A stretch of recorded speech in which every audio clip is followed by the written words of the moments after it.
சில பேர் பார்க்கிறதுக்கு ரொம்ப அழகா இருப்பாங்க, ஆனா அவங்க கழுத்தை பாத்தீங்கன்னா ஒரே கருமையா இருக்கும். இந்த கழுத்து கருமையா இருக்கிறதுனால அவங்க அழகான முகம் கூட பொலிவில்லாம போயிடும். ரொம்ப இயற்கையா எளிமையான முறையில கழுத்துல உள்ள கருமைகளை போக்கிட முடியும்.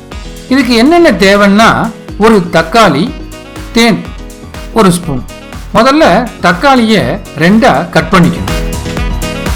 கட் பண்ண தக்காளியில இருக்கிற தக்காளி சாறை ஒரு பவுல்ல புழிஞ்சுக்கணும். இந்த தக்காளி சாரோட 1 ஸ்பூன் தேனையும் சேர்த்து கலந்துக்கணும். இத நல்லா மிக்ஸ் பண்ணணும். நல்லா மிக்ஸ் ஆனதுக்கு அப்புறமா அதை எடுத்து கழுத்து கருமையா உள்ள பகுதிகளில் இப்படி தேய்க்கணும். ஒரு 20 நிமிஷம் ஊர்னதுக்கு அப்புறமா முகத்தை நல்லா தண்ணீரை விட்டு அலம்பிடணும். இது போல தொடர்ந்து செஞ்சுட்டு வந்தீங்கன்னா கழுத்துல உள்ள கருமைகள்லாம் மறைய ஆரம்பிக்கும். கழுத்துல உள்ள கருமையை போக்குறதுக்கு இன்னொரு வழியும் இருக்கு. கழுத்து கருமையை போக்குறதுக்கு என்னென்ன தேவைன்னா, கொஞ்சம் ஓட்ஸும் காய்ச்சாத பசும்பாலும்.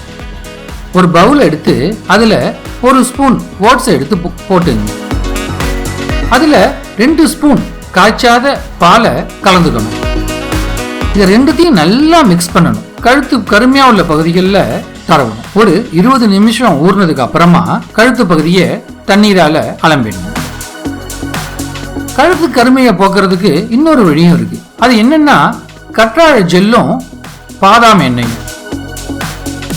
முதல்ல 1 ஸ்பூன் கற்றாழை ஜெல்லை எடுத்துக்கணும்.